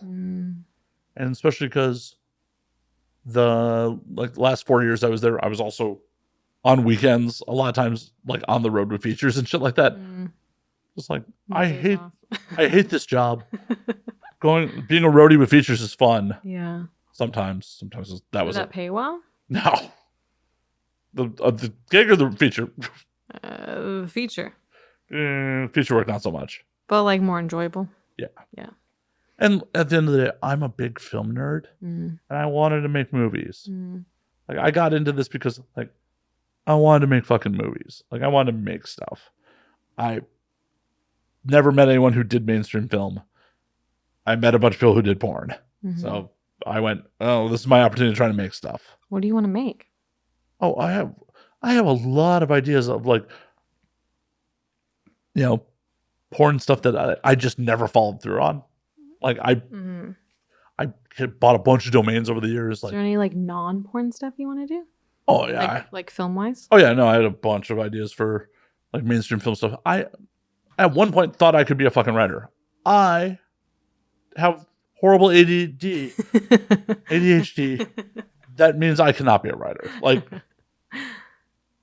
I'm a bit of a perfectionist at times, and like when I was trying to do screenwriting before like any of this, like I would keep writing the same scene over and over again because I was like, I'm not happy with this. And it's like, oh no, every fucking screenwriting book is like, finish your first draft, Diddy, you dummy, then go do revisions. And I'm just, but no, this is nowhere. Yeah, it just got fucking nowhere. And then once I started meeting people in porn, I started converting those ideas into like porn ideas, and I still didn't execute on most of them. I also didn't realize how much I didn't know about actual filmmaking at the time. It's one of those things where like, oh, I could do like filmmaking's not that. I didn't know what I didn't know. It was like full on Dunning-Kruger effect. Like, like I could film. I used to like 10 years ago be like, I could film that shit, bro. I didn't know what the fuck I was doing. Honestly, I didn't know what the fuck I was doing with the camera until about 3 years ago. Like, oh yeah, I could probably get a decent composition if everything's on auto. Yeah. No, I'm like, composition is my jam. Like I can visually like set, but like I don't know how things turn on and like what's formatting a card. I don't know what that means. See, as fucked up as like the pandemic was for everybody, the pandemic for me, because it's like the first time in my being a creative where I didn't have to fucking worry as much about like grinding out fucking menial jobs or whatever bullshit. I could just concentrate on content creation and all this. My skills got so much fucking better in the last 3 years. It's just like, I'm just spending all this time learning shit. It's almost like when you take time to learn a skill, you learn a skill. Right. But it's one of those things where like, as a working adult, especially one who had a fucking very demanding full-time job and then was still doing other jobs on the side, like, and didn't even know what fucking questions to ask. Yeah. It was, I just never took the time. And it's just like, oh, hey, I'm stuck at home all fucking day. Well, time to learn shit. And I don't fault anyone who's like, you know what? This pandemic's on. I'm going to take unemployment. Hell yeah. I fault people that are like, I'm just going to sit around and watch Netflix all fucking day. Like, that didn't take the opportunity to better themselves in some way. I don't know. I kind of disagree. I feel like, I guess it depends on the person, but like, some people are so like, the way this country works and capitalism works is you're such a cog in the fucking machine that you don't get time to do nothing. Well, I did plenty of nothing too. Don't worry. No, I know, but it's like some people had to learn how to do nothing.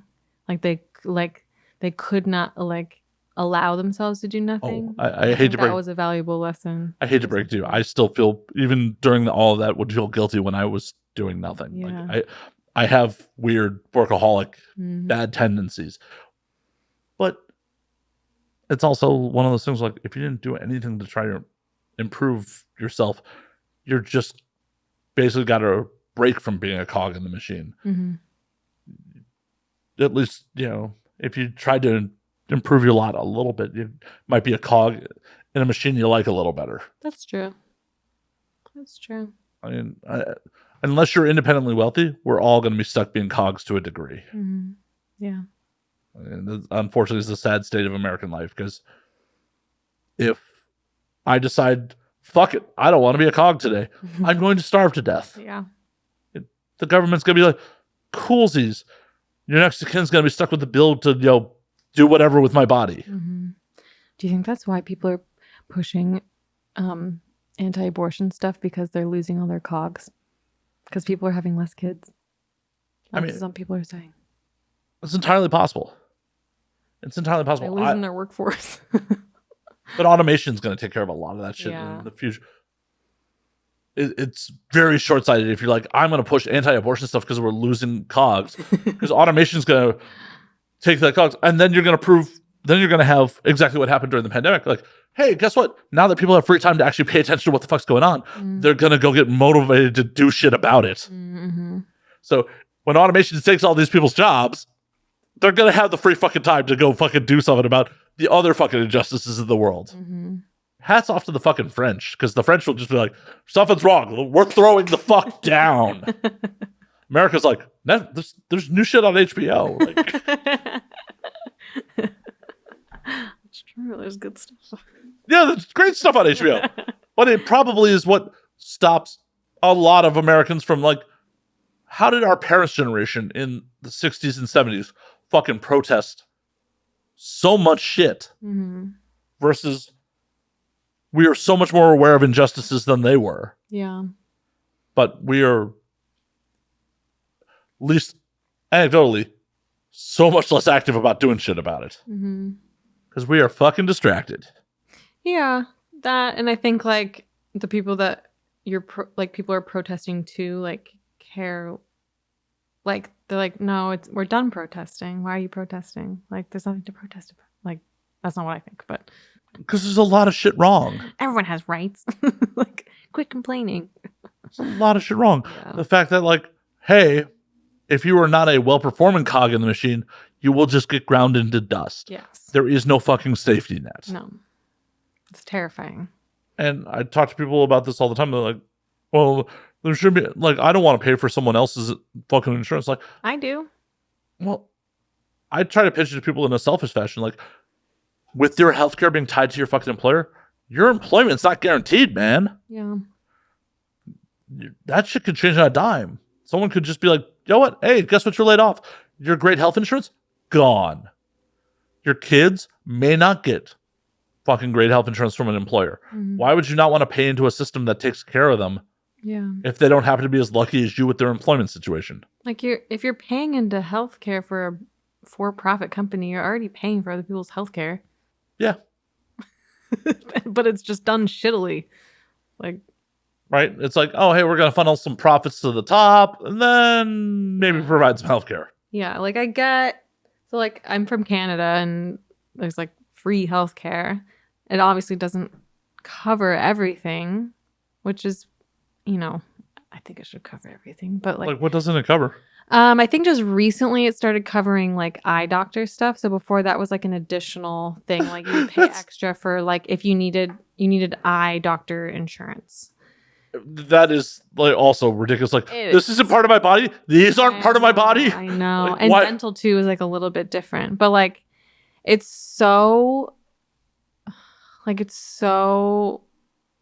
nice knowing that you can just walk into a clinic. Like, I have a fucking yeast infection, or or whatever. And, like, they'll see you.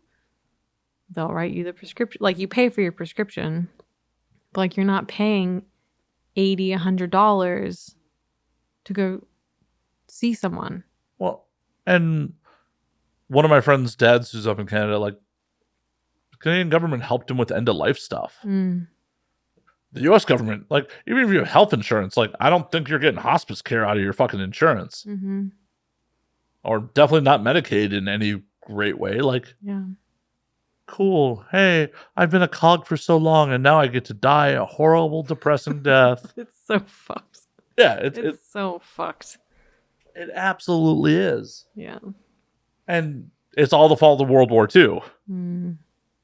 I recently found this out. Is part of the reason the American healthcare system is how it is they froze wages during World War II in America. So employers, to entice better employees, because wages were offered better healthcare, and that started with the healthcare industry. What was it before? Probably just You just go and you just die. $5. Oh. Probably it's America. You probably just died. Like, why do you think Americans had like 12 kids? Like, some of them weren't making it. Yeah. You need kids to become parents when you died at 30. Yeah. Yeah. Well, and that's the fucked up part is, like, in the grand scheme of things, we are probably living in the easiest point of human history to be alive. Of course. But there's still some problems. yeah, like, people should not be going bankrupt because their kid has fucking leukemia. Right. Like, Or what the fuck? Or a situation where, hey, if I commit a crime and go to prison, I'm going to get better healthcare as a prisoner than I would as, like, on the street. Mm-hmm. That's probably not the best way for a society to... No. Probably not. Probably not.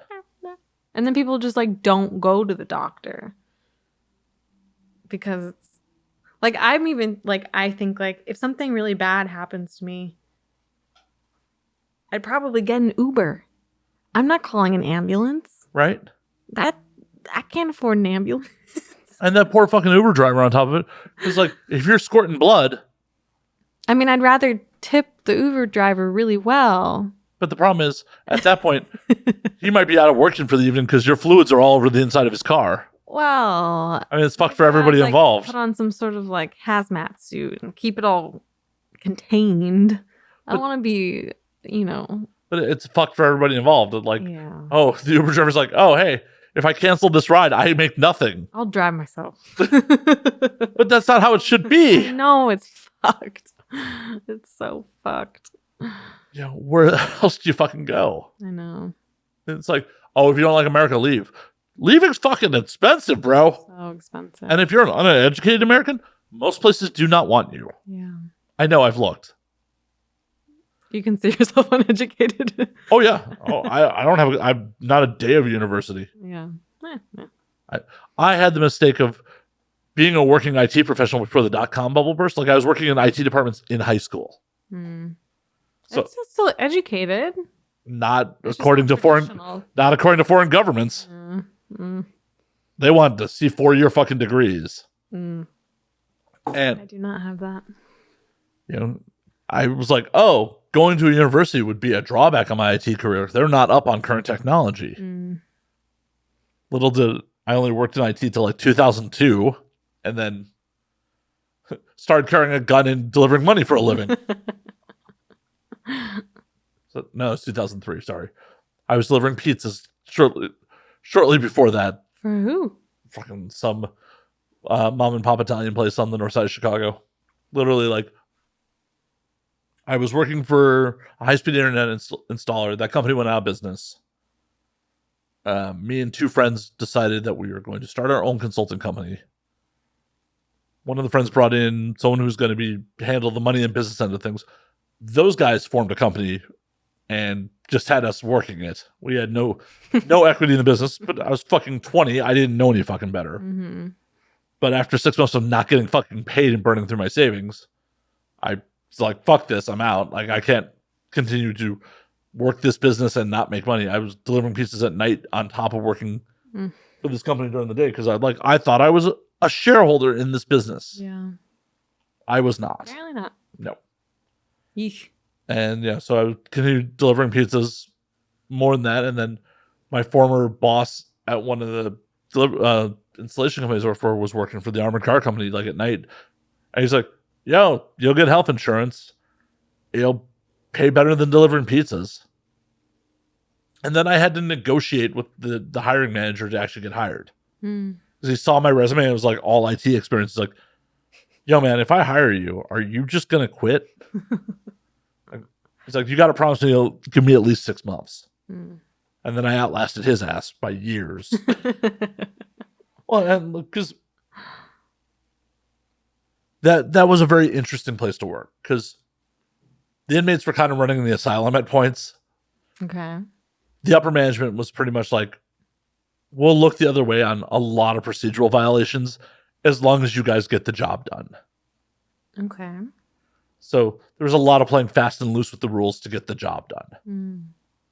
And they tolerated me being a fucking monster. Like, I was just a colossal prick in my early 20s, because they started paying us about 6 months after I started on the job. Like, you got paid by the amount of stops you did.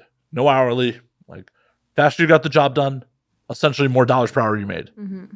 If you couldn't keep pace with what I wanted to, how I wanted to make my dollars per hour, I let you know. I was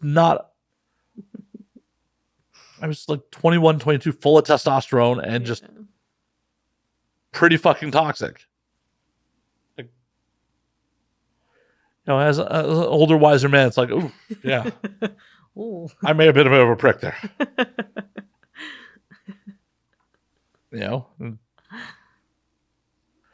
You lasted there a long time. Yeah, because I got results, so they put up with my bullshit. Like, I told this story on an episode recently. Like, I literally kicked somebody off a truck, like, in front of a supervisor, like, just not even remotely politely. Like, she showed up technically on time. I told her, like, hey, we leave at the start time. Like, we start time is late. And she showed up at the start time. I fucking wasn't having it. I'm like, get the fuck off my truck. And the supervisor's like, you can't talk to her. I'm like, then you tell her to go do the fucking route. Get me someone else. Like, it's just a prick. Just a colossal fucking prick. And they were okay with it because you were getting results. Yeah. America. And then what made you leave? Oh, because it's fucking miserable. Yeah. You just decided to leave. You didn't have like something else that was better lined up? Or... This! Basically what happened was 2011, some people in the industry were like, hey, we're starting up production in Vegas. And I went, cool. They're like, come west, we'll have work for you. Because I worked for a national company, I was able to transfer my gig out to Vegas. Because I'm like, I don't know these people all that well. But I definitely want out of Chicago. I was on a bar stool at least 5 nights a week, closing bars. Like, it was just like unsafe amount of partying. Like, I drank a lot, but it was also just like I'd close a 4 a.m. bar and then be at work at 7 a.m. with a gun on my hip. How? A lot of my routine in those days was, I started at like 6:30 in the morning, but I'd be off by like 2 o'clock in the afternoon, 3 o'clock in the afternoon. So it'd be like, roll into work, immediately fall asleep on the truck. Like, we had an hour drive from base to our first stop. So, like, just get the shit in the truck and out. Yeah, power nap. Get through the day. And my partner used to laugh. He's like, what size monster I showed up with is like how bad of a night I had. This is the point where, like, they used to sell like oil can 32-ounce monsters. And if I rolled in one of those, he's like, oh, rough night, huh? You weren't drinking 4 Locos in the morning? Now they tend to front of you actually drinking alcohol when you have a gun on your hip. Yeah, that's true. So one of my bosses who followed me on Twitter is like, I had to unfollow you because I cannot know what you are fucking doing at night. Make it through the day. The minute I got off work, go home, fucking go to sleep. Wake up like 8, 9 o'clock at night, eat something, go out to the bar.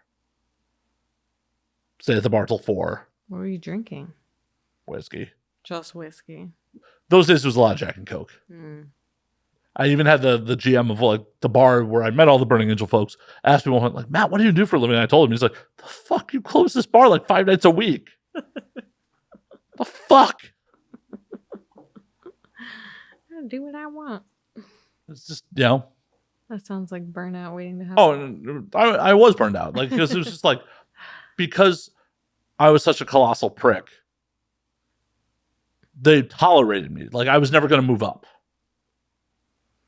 They're like, well, you get shit done, so we'll put up with you. Yeah, we'll keep you right here. Right.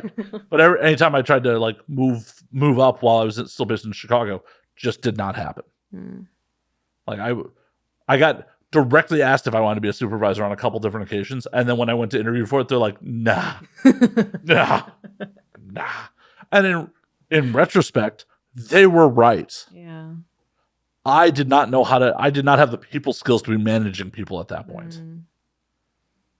Pretty much, if you worked on a truck with me, either we were cool or I bullied you. That's pretty much like. There's no middle ground. No. You were a bully.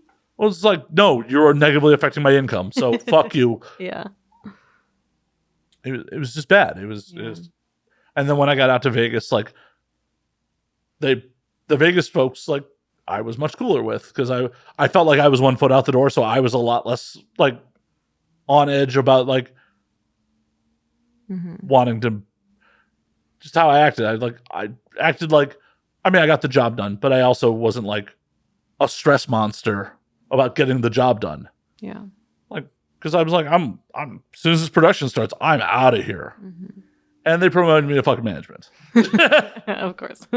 So that resulted in 4 years on the fucking road, like traveling full fucking time, plus roadie gigs, working conventions, shit like that. And that was insane burnout. Like being a road warrior, a full-time road warrior for a little while was fun. And then it wasn't. Yeah. I used to refer to it as I used to guest star in my own life. Like I get back to Vegas and see friends and be like, oh, I have no idea what you guys are talking about, because I've been on the road for the last 6 months. Like 2014 was my last year there, and I had 300 nights in Marriott properties, 149,000 miles flown. Oh my God. No thanks. Yeah. I don't think I could do it. Oh, it's fun for a while. Yeah. I promise you it's fun for a while, especially when it's like, oh, they're not watching me very hard, and company policies I can fly home on weekends. So I just flew wherever I wanted on weekends. That could be fun. It is for a while. Believe me, it is for a while. Like, oh, I got friends in New York. I'll bounce into New York City for a weekend. Yeah. Oh, I got friends in Ohio. I'll bounce to, just go wherever the fuck I wanted for, the weekend. Gets old crashing on people's couches and like, oh, hey, my stuff's in storage the last year and a half. Like, I'm not home. Why would I pay rent on a place? Yeah. So how long have you been here? I've been here since I moved to LA at the end of 2014. Okay. It was one of those things where, like, though I was based in Vegas never really felt like home, because part of the travel and part of it was just like, at the time, a lot less of the industry was in Vegas. And the industry that was in Vegas was mostly older performers that were established with families. And I still have the desire to go out, be a shithead sometimes. It's like, I love you guys, but I understand you have kids to go home to, and like, you don't want to go out and tear it up. And I'd like to go tear it up a little bit. Yeah. Do you tear it up? On occasion. Where do you like to tear it up? I mean, it's Hollywood. I mean, occasionally at Lost Property. Where is that? Hollywood and Vine. Oh. It's a dimly lit little cocktail bar. Huh. My local haunt. But like this last Sunday night, it's been a while since I went and hit it, but like went over to LP. They were having a private party, so I'm like, all right, fuck it, I'll go down to Cahuenga. Buddy of mine was bartending at Las Feliz, or St. Felix. Closed out St. Felix with him and some other people that were there. Met one of his friends. Like, so the three of us went over to closed elbow room at 2:00. And then someone's like, oh, hey, I know an after hours in K-Town. Went to the after hours. Apparently somewhere around 3:30, I called an Uber to go get Thai food. It's a little hazy. You don't want Korean barbecue? Maybe it was closed. No, there's some that are open that late. Yeah. But the discussion was like, do we go get K barbecue? Or and like people were like, oh, Thai food. So when it hit the Crispy Pork Gang. Never been there. Never been to Crispy Pork Gang? You live in the area. One Korean barbecue place that I go to. Oh, Crispy Pork Gang's Thai. I know. But so I don't like. What's your Korean barbecue spot? It's called Moon No. 2. Don't know it. Moon. Yeah, Moon. Where is it?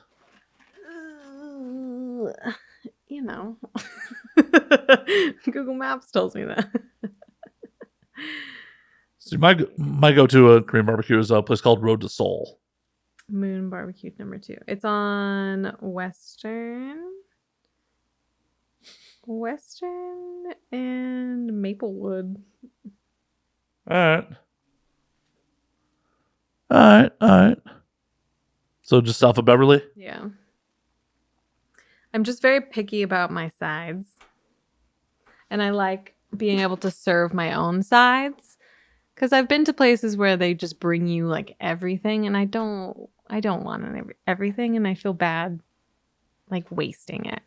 I hate to break it to you. It's waiting for the next people. It's not it's not going to I guess waste. that's true, but like, and I don't want to like keep at like, can I get more like mashed potatoes? Can I get more macaroni, please? See, I'm just like, more kimchi. Bring more kimchi. All the kimchi. I never eat kimchi. Why? I don't know. I just never do. I eat a lot of salad. They have a whole like salad bar. I get the salad and I squirt their sauce all over it. And then I get the little rice wrappers and I eat a lot of bulgogi. And then I like mashed potatoes and bulgogi and raw onion. I've never done that combo in my life. It's so good.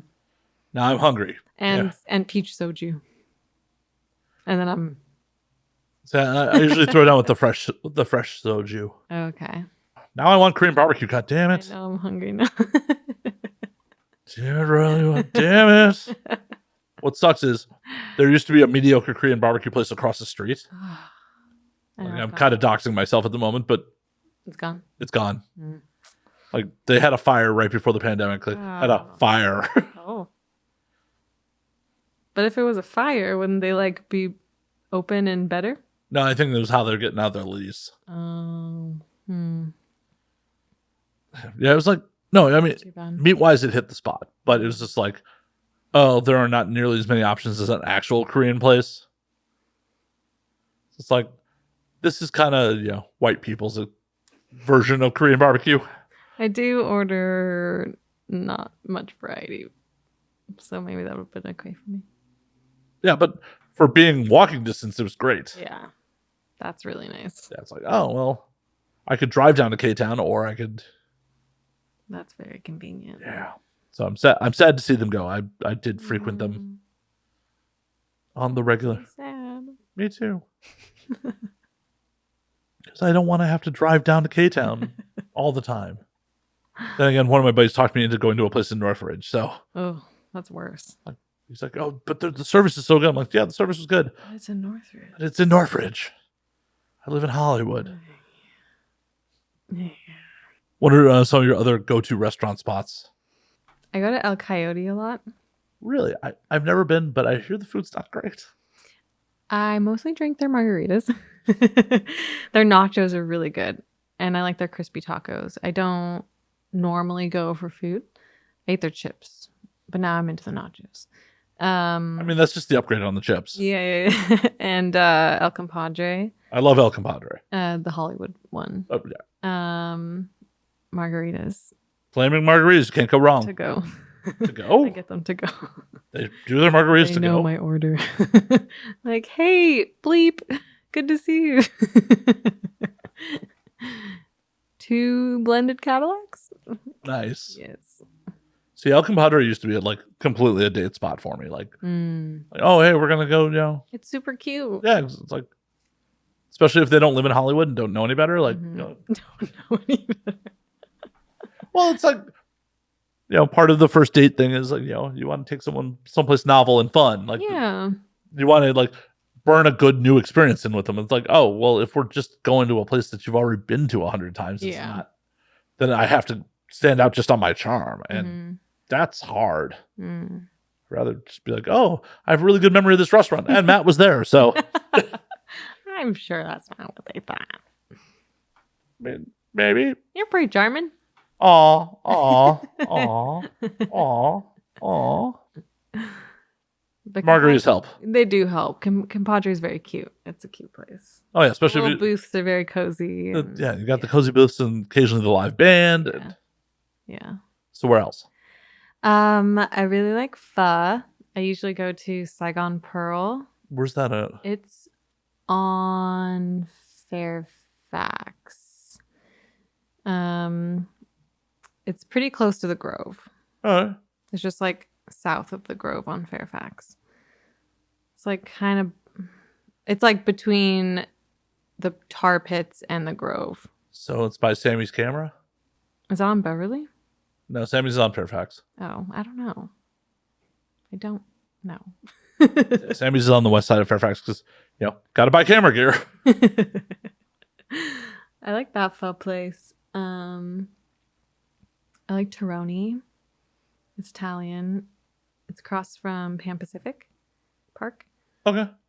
I'm always on the quest for good Italian because I feel like LA has a lot of really bad Italian, and then a lot of the good Italians are really expensive. This place is, I mean, it's not cheap, but it's not like crazy expensive. It's a Toronto restaurant that opened up a location here. I also like, for Italian, La Pergolata or something. There's one on Sunset in Silver Lake, and then there's one in Los Feliz. It's very good. It's very like homey kind of Italian food. I'm down to try it because like my go-to Italian place closed down. You're further east. You may have been there. The sit down. It was on. That was what it was called? Mm-hmm. I've never heard of it. I was on Hollywood near Vermont. Okay. And pre-pandemic, I guess they had because they were developing all that shit, they had a problem with their landlord, so they moved and opened a new location on Melrose. And then the pandemic hit, so they just... And that place is phenomenal. Like, what was your order? Chicken fettuccine Alfredo with baked mozzarella in the wood fire oven. Like, it was off menu because like they would do the baked mozzarella on like some other pasta dishes. I'm like, can you do it on the fettuccine Alfredo? Like, and they had a wood fire oven for the pizzas that they would bake it in there. Sounds so good. Oh, so fucking good. So fucking good. My favorite pasta is gnocchi. Specifically like gnocchi bolognese. And my favorite is from Pasta Sisters. And I've only had it on Postmates. Where's Pasta Sisters at? It's like... Where is that? It's like south... I don't know what area that's called. Culver City? It's like east of Culver City, I think. But maybe it is Culver City. I mean... Is there only one location? I don't know. But it's so good. Oh my god.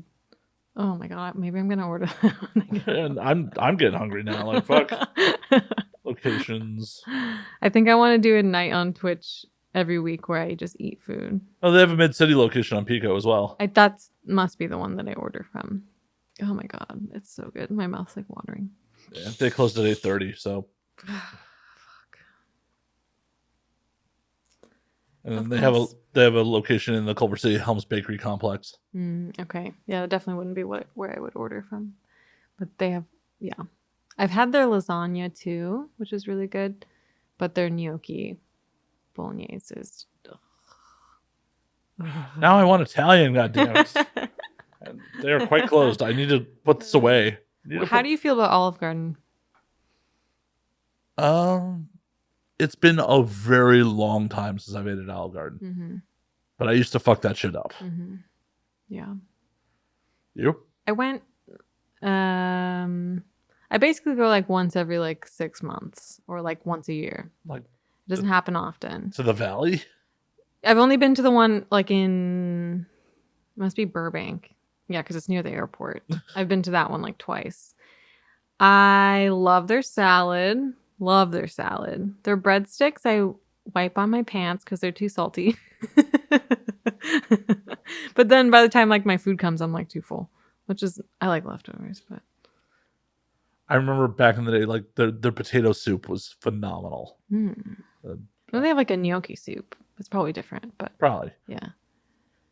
Part of me like wants to go revisit Olive Garden because it's been so fucking long. I also want to go fuck up a Red Lobster because it's been... I've never been to a Red Lobster. How have you never been to a Red Lobster? I mean, I didn't have one in my hometown growing up in Canada. And then like in San Diego, I don't even know where there is a Red Lobster. I don't... Well, they're not very plentiful in LA either. Like the nearest ones to here are either Inglewood or in the Valley. Like Woodland Hills, not even close in the Valley. What do you order there? Lobster or crab. I only had lobster for the first time like recently. I've had like lobster bisque, but I'd never had just like a sea cockroach. Like straight up lobster. It was good. That's phenomenal. But like for the price, like it's not that good. Fair. Well, because lobster used to be poor people food. Like prison food. Prison food, or like what fishermen would just get for themselves, and then it became a delicacy. Good. It's like shrimp, like the it's good. Yeah, it's good, but it's not like $100 good. I'd rather have a steak. Well, it's crazy. It's one of those things where like so much shit that was like the scraps and poor people food is so fucking expensive now. Lobster, barbecue, like traditional American barbecue is all shit cuts of meat. Yeah. Every last bit of it is shit cuts of meat. And that's the reason you got to cook it low and slow for like fucking 2 days to make it edible. Yeah. And now it's like, oh, good. You want a slab of ribs? That'll be like $50. Like Bloodsoes? Oh, I love Bloodsoes. Bloodsoes really good. Have you ever been to the Horse Thief downtown though? No. Oh, the Horse Thief? Mm-hmm. Okay. It is opened by 2 Austin transplants. It's a barbecue place. Yeah. Okay. It's in Grand Central Market. It's on the outside of Grand Central Market. Like if you go to Grand Central Market, they have like an outdoor patio, and that's where the Horse Thief is. Okay. I think they're better than Bloodsoes. Okay. Like I've been fucking with the Horse Thief for a long time. Like before I even lived in LA, when I'd come to town, like I discovered them, and I knew they were legit because it's like if a barbecue place runs out of shit, that's how you know they're legit. Famous Dave's never runs out of shit. That's questionable. When you're like, oh shit, Famous Dave's Valley. Probably in the Valley. Valley. Because it's the suburbs. Yeah. But legit barbecue places, you roll in late. They're like, we're out of that, because the meat's made to. Yeah. That's how it should be. I need to go there. You should. It's Texas style, like peppery brisket, good pepper bark on the ribs. Oh, it's so good. My favorite Indian place is downtown, but I always just order on Postmates. Is Mr. Masala. But there's probably so many other. I just don't know. That's just the place that I ordered from. There's nothing wrong with that. Yeah. There's nothing wrong with discovering a place you like and be like, yep, that's the spot. I just want not orange, butter chicken. Nothing wrong with that. Wasn't that invented by an American who died recently? I don't know. Huh. Or it might have been butter chicken or chicken tikka masala, like one of the two. Uh-huh. Like the inventor died recently. Oh. R.I.P. Yep. Thank you for your contribution. Oh my God. Oh, whew, that was terrifying. Sorry. I thought my computer was about to crash. Oh my God. But it's seeming like it's a little unstable, so we're gonna probably wrap this motherfucker up before we lose this episode. Okay. Because that would be horrible. That would be a travesty. We're gonna call last call on this motherfucker. I would do it again. Well, you could do it again anyways. No, Riley, you can never come back. I'll have you on mine. Let me know. Cool. But before we do that, we're gonna call last call. Riley, where can we find you on the things? Instagram at Riley Nixon. Twitter is Riley Nixon _. You can find all of my links at Riley-Nixon.com. That has like OnlyFans, Twitch, both of my shops. I sell used dirty underwear if you're interested. But everything's at Riley-Nixon.com. Hell yeah. Riley, it was a pleasure. We will do it again at some point. I'm happy to do your show. Yeah. But in the meantime, you can find me at Matt_Slayer on Twitter, Matt Slayer on Instagram, Matt F. Slayer on Facebook, twitch.tv/Matt F. Slayer. You can find the Patreon, home to the video versions, the whole video back catalog, the uncensored video back catalog at patreon.com/Matt Slayer. You can find the podcast at And Now We Drink on Twitter, and Now We Drink _ on Instagram. And until next week, drink up, motherfuckers.